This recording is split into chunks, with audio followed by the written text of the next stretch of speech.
d'escorter son Excellence.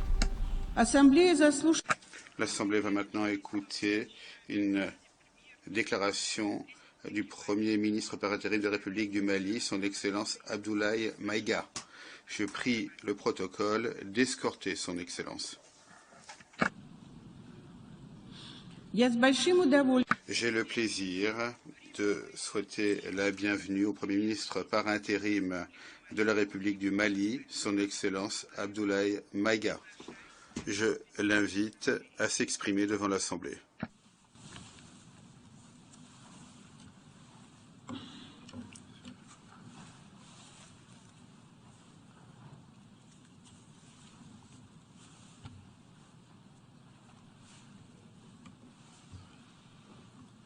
Monsieur le Président de l'Assemblée générale, Mesdames et Messieurs les chefs d'État et de gouvernement, Monsieur le Secrétaire général de l'Organisation des Nations unies, Mesdames et Messieurs, de prime abord, je voudrais m'acquitter de l'agréable devoir de vous adresser les chaleureuses salutations du peuple malien, riche de sa diversité culturelle, religieuse et ethnique, ainsi que celle de son Excellence, le colonel Assimi Goïta, président de la transition, chef de l'État. Monsieur le Président, votre brillante élection à la présidence de cette 77e session de l'Assemblée générale et la fin des travaux de la 76e session de l'Assemblée générale, brillamment conduit par votre prédécesseur, son Excellence M. Abdullah Shahid, de la République des Maldives, m'offre l'heureuse occasion d'adresser à vos excellences les chaleureuses félicitations de tout le Mali. Enfin, permettez-moi de réitérer à notre secrétaire général, M. Antonio Guterres, notre haute appréciation des efforts louables qu'il continue de déployer pour la réalisation des nobles objectifs de notre organisation commune. Nous sommes convaincus que vous êtes un ami du Mali et du Sahel. L'amitié reposant sur la sincérité, souffrez que je vous exprime mon profond désaccord suite à votre récente sortie médiatique, au cours de laquelle vous prenez position et vous exprimez sur l'affaire des 46 mercenaires ivoiriens, qui est une affaire bilatérale et judiciaire entre deux pays frères. C'est évident que la qualification judiciaire des infractions liées à cette affaire ne relève pas des attributions du secrétaire général des Nations unies. Au Mali, notre administration ne travaille pas sur la base de l'oralité ni des déclarations par voie de presse. Par conséquent, nous nous en tenons scrupuleusement à la note verbale de la MINUSMA, la mission des Nations unies pour la stabilisation au Mali, référence MINUSMA PROT/NV 226/2022 du 22 juillet 2022, dans laquelle il ressort clairement qu'il n'existe pas de lien entre les 46 mercenaires et les Nations unies. Les récentes synchronisations des actions et l'harmonisation des éléments de langage consistant à faire passer le Mali, mon pays, de statut de victime à celui de coupable dans cette affaire des mercenaires sont évidemment sans effet. Excellence, Monsieur le Secrétaire général, votre position sur l'affaire des mercenaires a été suivie par certains responsables d'Afrique de l'Ouest. Donc, c'est sous votre couvert que nous leur adresserons des messages. À l'endroit du président en exercice de la CEDEAO, M. Oumaro Sissoko Ambalo, qui affirme, je cite, « On vient de voir avant-hier la déclaration du secrétaire général des Nations unies qui dit que ce ne sont pas des mercenaires. Moi, à la place des Maliens, j'aurais relâché ces 49 soldats. » Fin de citation.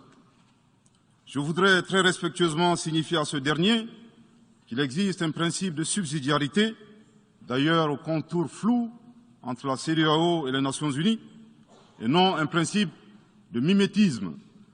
Également, il est important de lui préciser que le secrétaire général des Nations unies n'est pas un chef d'État et le président en exercice de la CEDEAO n'est pas un fonctionnaire. Par conséquent, il serait indiqué qu'il ne banalise pas la CEDEAO.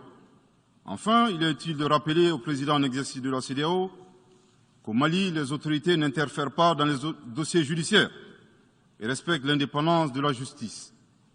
Donc nous n'avons pas vocation à interpeller ou relâcher. Ceci relève de la fonction judiciaire. Aussi, M. Oumaro Sissoko Embalo doit être conscient du fait qu'il est le dépositaire d'un lourd héritage et de plusieurs sacrifices qui ont fait la renommée de cette organisation. La dynamique ayant fait la grandeur de la CEDEAO ne doit pas être brisée. Par ailleurs, nous avons pris acte de la menace de sanctions proférées contre le Mali et loin d'être impressionnés par des sanctions, je voudrais signaler au président en exercice de la CEDEAO qu'à la fin de son mandat, les peuples ouest-africains le jugeront sur les efforts qu'il a fournis pour améliorer les conditions de vie des populations et non des shows médiatiques servant des agendas étrangers. À l'endroit de M. Bazoum, il remarquera que le gouvernement de la transition n'a pour le moment jamais réagi à ces propos injurieux pour deux raisons cumulatives. La première raison tient au respect de l'héritage laissé par nos ancêtres, qui consiste à ne pas répondre aux injures par des injures. La seconde relève de l'identité de M. Bazoum, l'étranger qui se réclame du Niger. Nous savons que le peuple nigérien, frère du Mali, se distingue par des valeurs sociétales, culturelles et religieuses très riches. M. Bazoum n'est pas un Nigérien, son comportement nous le reconforte totalement dans notre constat. Excellence, Monsieur le Secrétaire général, le Mali tirera toutes les conséquences de droit de vos agissements. Devant Dieu et en leur âme et conscience, nous demandons à ceux qui refutent notre version d'indiquer s'ils accepteront que les militaires ayant dissimulé leurs identités en mettant sur leur passeport qu'ils sont peintres, maçons, etc., avec des armes débarquent dans leur aéroport sans que le pays de destination n'ait été au préalable informé et dans le dessein funeste de déstabiliser ce pays. S'ils ne l'acceptent pas en tant qu'État, si cela n'est pas possible à Lisbonne ou ailleurs, le Mali non plus ne l'acceptera pas en tant qu'État et ce ne sera pas non plus possible à Bamako ou dans une autre localité malienne. Monsieur le Président, une nouvelle ère des solutions porteuses de changement pour relever des défis interdépendants. Thème de cette 77e session de l'Assemblée générale, suscitera l'espoir de meilleurs jours pour le Mali, à la condition que le bilan sans complaisance de l'ancienne ère soit établi, que les enseignements soient tirés et que les recommandations objectives soient formulées. Une fois cet état franchi, je ne doute pas qu'à travers notre action collective, nous réussirons à pacifier les multiples foyers de tension dans le monde, mais aussi à promouvoir un développement harmonieux et lutter efficacement contre les pandémies, la dégradation de l'environnement et le réchauffement climatique, les inégalités et les politiques de domination et de prédation des ressources. Depuis le mois d'août 2020, le Mali, mon pays, se trouve dans un processus de transition qui prendra fin le 26 mars 2024 par le transfert de pouvoir aux autorités élues. D'ici à cette échéance et conformément aux recommandations des Assises nationales de la refondation, les autorités de la transition se sont engagées dans 2 chronogrammes convenus avec la CEDEAO à faire des réformes politiques et institutionnelles avant d'organiser des élections dont l'objectif ultime est de refonder l'État malien, afin qu'il réponde aux aspirations profondes et légitimes de notre peuple à la paix, à la sécurité, à la bonne gouvernance, au développement et à la stabilité institutionnelle durable au Mali. Dans cette perspective, je suis heureux de souligner que certaines avancées majeures ont déjà été réalisées, notamment la promulgation de la loi électorale, qui comprend entre autres la création de l'autorité indépendante de gestion des élections, dont l'installation est à un stade avancé, ainsi que la mise en place d'une commission composée d'éminentes personnalités de toutes les composantes de la société malienne, chargée de la rédaction de la nouvelle Constitution. Monsieur le Président, sur un autre plan, peu de gens savent que le Mali est le seul pays au monde dans lequel se superposent et se déroulent simultanément 4 types d'insécurité: le terrorisme, les conflits communautaires manipulés par les terroristes et leurs sponsors étatiques étrangers, la criminalité transnationale organisée et les actions violentes d'individus isolés. Parallèlement à ce processus de retour à l'ordre constitutionnel, le Mali continue de mener une lutte sans merci contre les acteurs de l'insécurité, en particulier les groupes extrémistes qui sont responsables de toutes sortes d'abus contre nos paisibles populations. En ce qui concerne le Mali, je suis heureux et fier de vous annoncer que les groupes terroristes ont été sérieusement affaiblis et la peur a même changé de camp. Cependant, ces groupes criminels gardent encore et toujours une certaine capacité de nuisance dans leur tentative désespérée de porter atteinte à notre intégrité territoriale et de terroriser nos populations. Les vaillantes forces de défense et de sécurité du Mali restent déterminées à faire face à toutes les menaces d'où qu'elles viennent. Sous l'impulsion de son Excellence le colonel Assimi Goïta, président de la transition, chef de l'État. Le gouvernement du Mali continue d'intensifier les efforts importants pour recruter, former, équiper et renforcer les capacités opérationnelles des forces de défense et de sécurité maliennes. Je dois dire ici que les actions offensives menées jusque-là ont permis à nos forces de remporter des victoires décisives contre les forces obscurantistes. Elles ont également permis à l'État de reprendre pied et de réaffirmer son autorité sur une grande partie du territoire national, ainsi que de favoriser le retour de plusieurs milliers de nos compatriotes dans leur localité d'origine. Cependant, nous savons que la solution uniquement militaire ou sécuritaire a ses limites. C'est la raison pour laquelle, en appui à l'action militaire, le gouvernement du Mali s'est doté d'une stratégie globale et intégrée, comprenant des mesures politiques, sociales, de développement, y compris la fourniture des services sociaux de base à nos populations, durement affectées par la crise multiforme que nous traversons depuis janvier 2012, avec comme objectif la restauration de l'autorité de l'État sur l'ensemble du territoire national. Dans cette dynamique, le gouvernement du Mali a approuvé le 24 août dernier la stratégie nationale de stabilisation des régions du centre et son plan d'action 2022-2024. Cette stratégie traduit la volonté des autorités de la transition d'avoir une approche holistique de la stabilisation des régions du centre. Elle vise à faire du centre une zone stable et prospère où les communautés sont réconciliées et vivent en harmonie avec leurs voisins. Parallèlement, la mise en œuvre diligente et intelligente de l'accord pour la paix et la réconciliation au Mali, issu du processus d'Alger, demeure une priorité stratégique des autorités de la transition. En tant qu'instrument pacifique de résolution durable de crise que traverse le Mali dans sa partie nord, je dois dire que je suis particulièrement heureux des conclusions de la deuxième réunion de niveau décisionnel des parties à l'accord, tenue à Bamako du 1er au 5 août 2022. Cette importante réunion qui a regroupé les parties signataires et la médiation internationale a permis de lever certains obstacles afin de relancer le processus de mise en œuvre de l'accord. Poursuivant cette dynamique positive et progressive du processus de paix, la 6e réunion de haut niveau du comité de suivi de l'accord, CSA, s'est tenue à Bamako il y a à peine quelques semaines, le 2 septembre 2022. Cette session du CSA est un signal fort de la volonté des parties à s'engager dans une nouvelle dynamique en vue de parachever la mise en œuvre de l'accord. Je réaffirme ici notre attachement à ce processus dont la réussite demeure l'une des conditions sine qua non de la stabilité durable du Mali. C'est le lieu pour moi de saluer une fois de plus le rôle actif de l'Algérie et l'accompagnement de l'équipe de médiation internationale. Je n'oublie pas ici la situation des réfugiés maliens dans les pays voisins, que je salue au passage pour leur hospitalité à l'égard des nôtres. Je n'oublie pas non plus celle de nos compatriotes déplacés internes. Je veux les rassurer que le gouvernement du Mali reste très attentif à leur situation précaire et que tous nos efforts visent à créer les conditions propices à leur retour dans la sécurité et la dignité en vue de leur participation effective à la vie de la nation.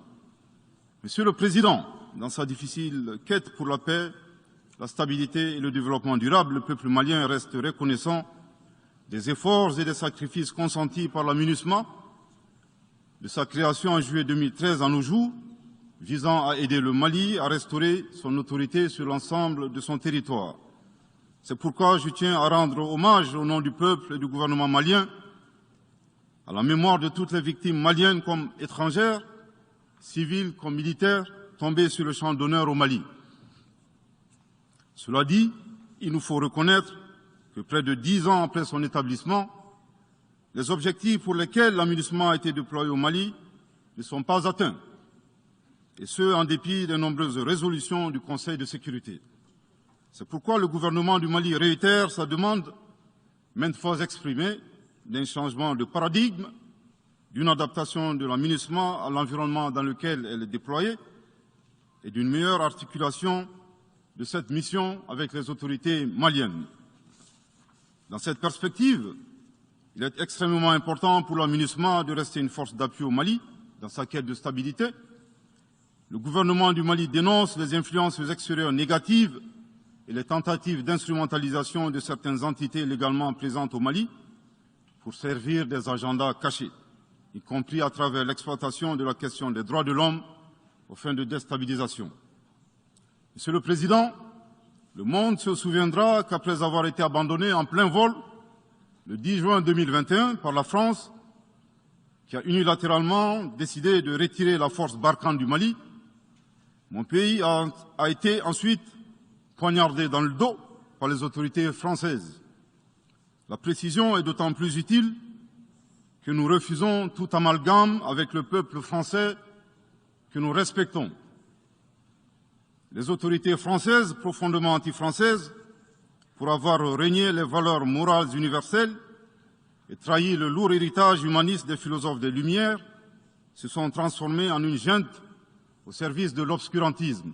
Je répète, les autorités françaises, profondément anti-françaises, pour avoir régné les valeurs morales universelles et trahi le lourd héritage humaniste des philosophes des Lumières, se sont transformées en une junte au service de l'obscurantisme.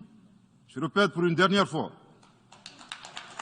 Les autorités françaises, profondément anti-françaises, pour avoir régné les valeurs morales universelles et trahi le lourd héritage des philosophes des Lumières, se sont transformées en une junte au service de l'obscurantisme.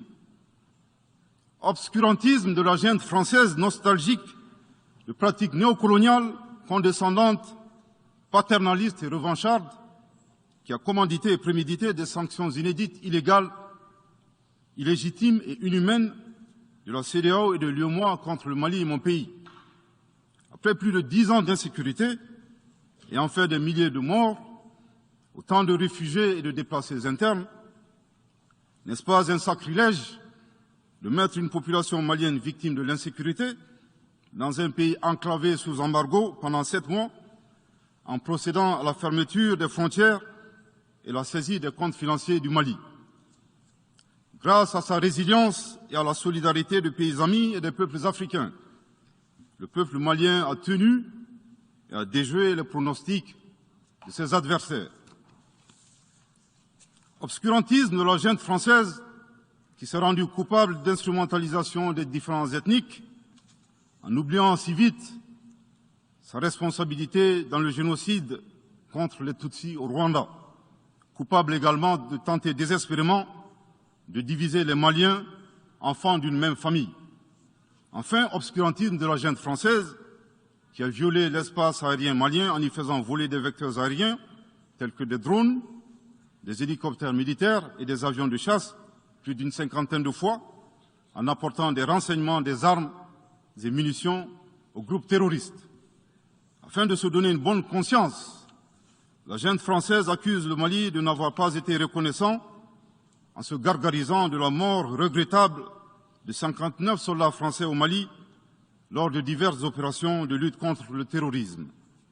À cette triste accusation, nous rappelons que dans la majorité des interventions d'officiels maliens et des cérémonies, nous rendons systématiquement un hommage à l'ensemble des victimes de l'insécurité au Mali, sans distinction de nationalité, donc y compris les 59 Français décédés. Aussi, nous les invitons à ne pas s'arrêter à si bon chemin et de remonter le temps, en passant par leur intervention en Libye, décriée par toute l'Afrique, sans oublier la participation forcée des milliers d'Africains à la Première et la Seconde Guerre mondiale, sans oublier la traite négrière qui explique le sort économique de beaucoup de pays. Combien d'Africains sont-ils morts pour la France et le monde libre dans lequel nous vivons? Monsieur le Président, eu égard à la gravité des faits commis par la junte française, le Mali, dans sa lettre en date du 15 août 2022, a demandé la tenue d'une réunion d'urgence du Conseil de sécurité des Nations Unies. Cette réunion a pour objet de permettre au Mali de présenter les éléments de preuve en sa possession, démontrant que l'armée française a agressé en de maintes reprises mon pays, en violant de manière répétitive et fréquente l'espace aérien malien, sans autorisation des autorités maliennes, et parfois en falsifiant des documents de vol. Plus grave, Monsieur le Président, le Mali sera en mesure de prouver que la junte française a fourni des renseignements et des armes à des groupes terroristes. Le gouvernement du Mali s'interroge sur les raisons qui poussent cet État membre du Conseil de sécurité, de surcroît assurant la présidence de cet organe, à faire obstacle au débat en vue de la manifestation de la vérité. Le monde doit être édifié sur les faits graves qui se sont déroulés au Mali et qui sont à la base de l'aggravation de l'insécurité et de la déstabilisation du Mali et du Sahel. Par la saisine du Conseil de sécurité, le gouvernement du Mali entend mettre cet important organe chargé à titre principal du maintien de la paix et de la sécurité internationale face à ses responsabilités et dénoncer les agissements de la junte française contre mon pays. Ces actes hostiles sont incompatibles avec la Charte des Nations Unies et son statut de membre permanent. Il y va de la crédibilité de notre mécanisme commun, de l'efficacité de la lutte contre le terrorisme, mais surtout, il y va de l'intégrité de l'Organisation des Nations Unies, qui repose entre autres sur le respect des engagements internationaux, de la légalité internationale et de la Charte des Nations Unies.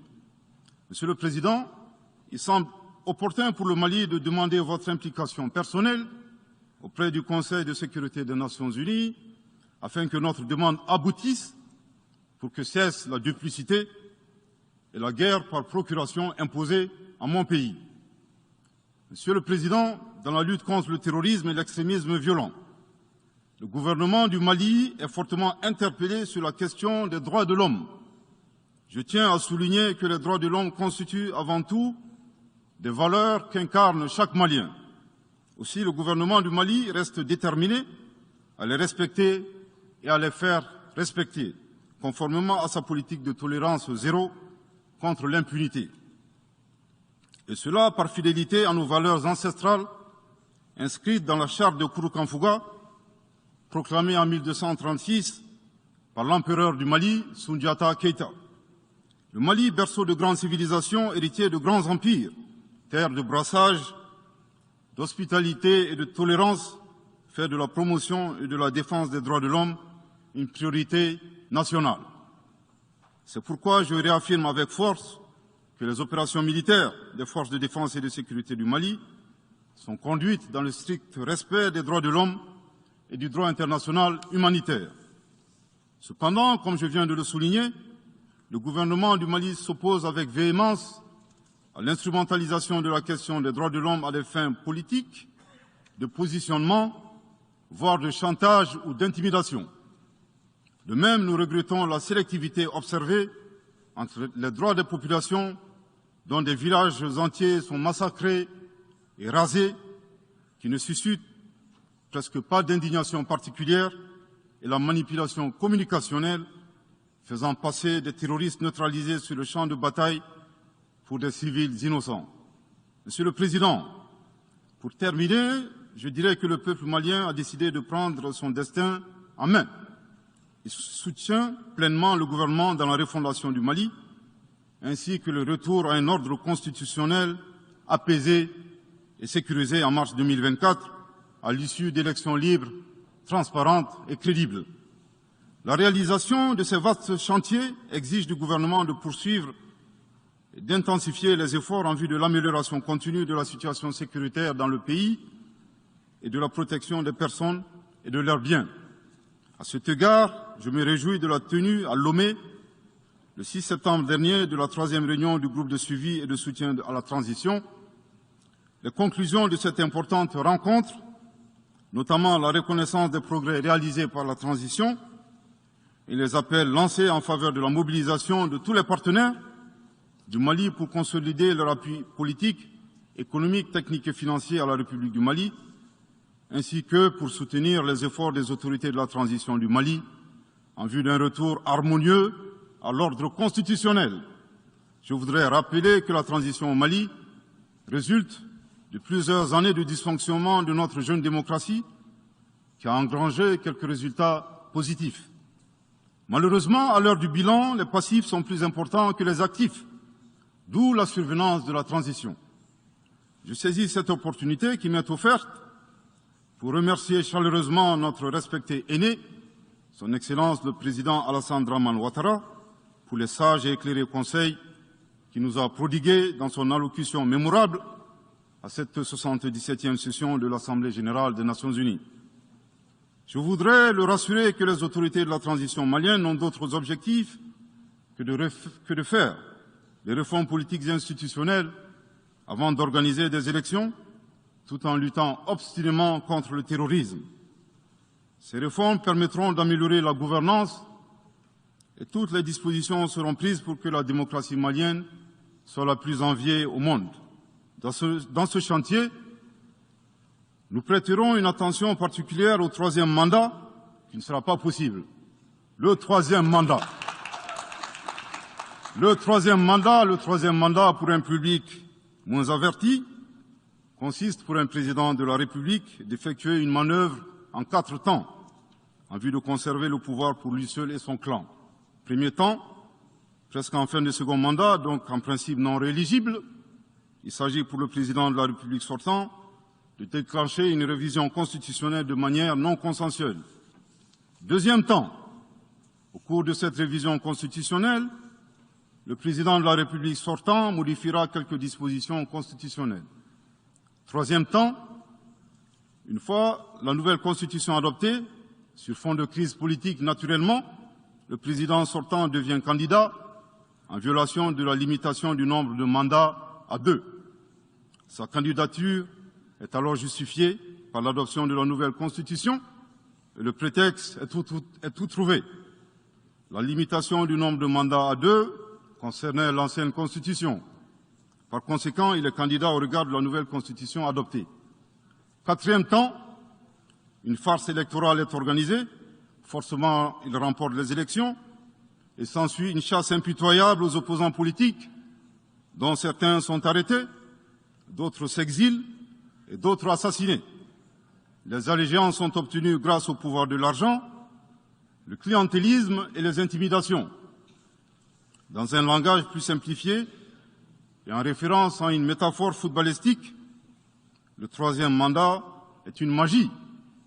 C'est l'art de se dribbler soi-même tout en gardant le ballon.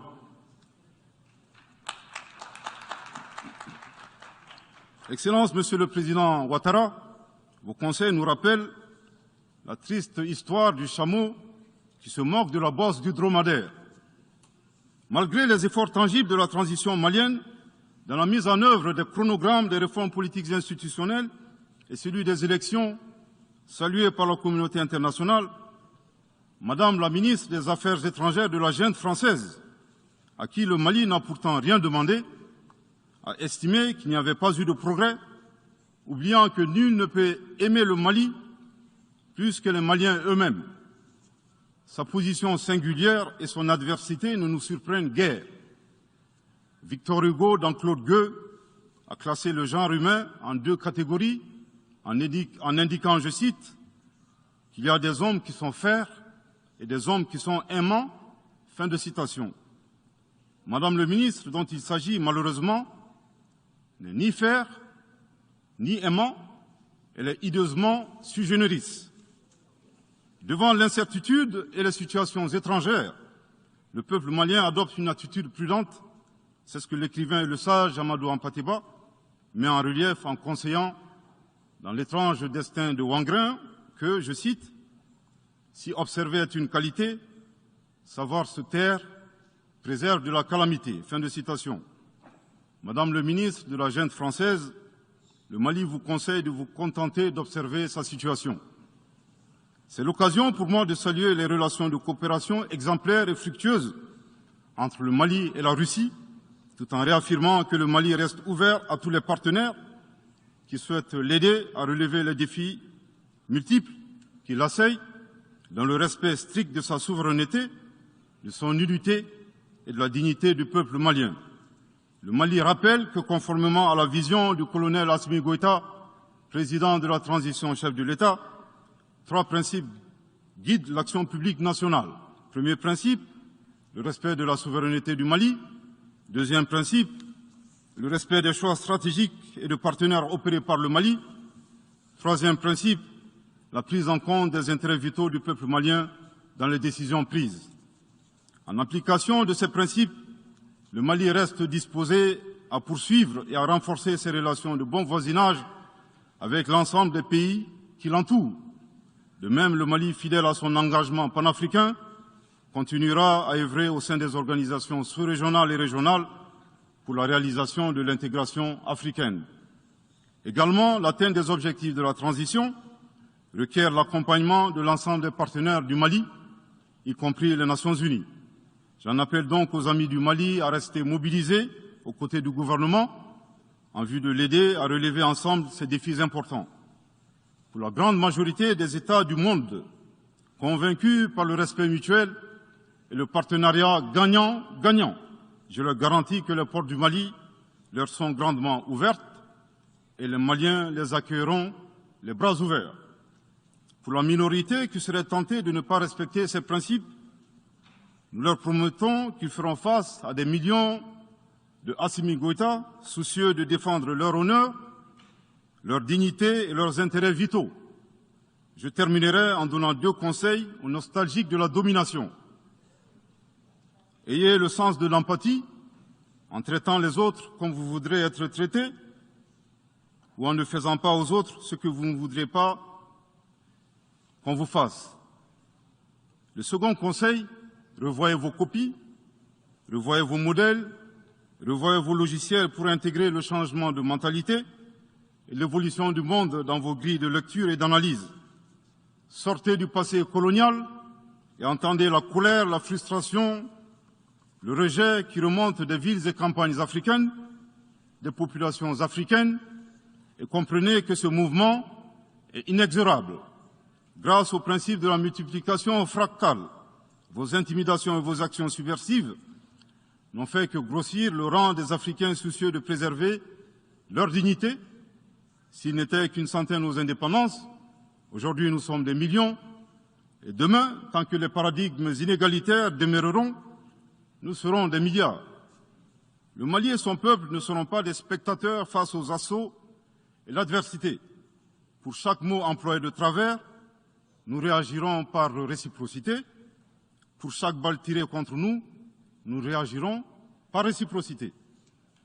C'est à ce prix qu'une nouvelle ère sera une réalité avec des solutions porteuses de changement pour relever des défis interdépendants, avec des États interdépendants et en valorisant l'homme sans distinction aucune, notamment de race, de couleur, de sexe, de langue, de religion, d'opinion politique ou de toute autre opinion, d'origine nationale ou sociale, de propriété, de naissance ou de toute autre situation telle que stipulée à l'article 2 de la Déclaration universelle des droits de l'homme. Que Dieu bénisse le Mali et préserve les Maliens des forces obscurantistes et destructrices du monde. Que Dieu bénisse l'Afrique et préserve les Africains des forces obscurantistes et destructrices du monde. Que Dieu bénisse le monde et préserve l'humanité entière des forces obscurantistes et destructrices du monde. Je vous remercie de votre très aimable attention.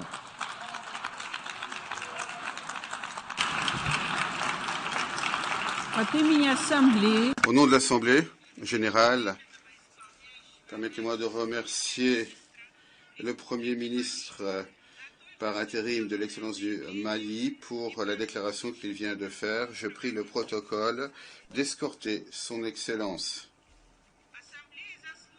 L'Assemblée va maintenant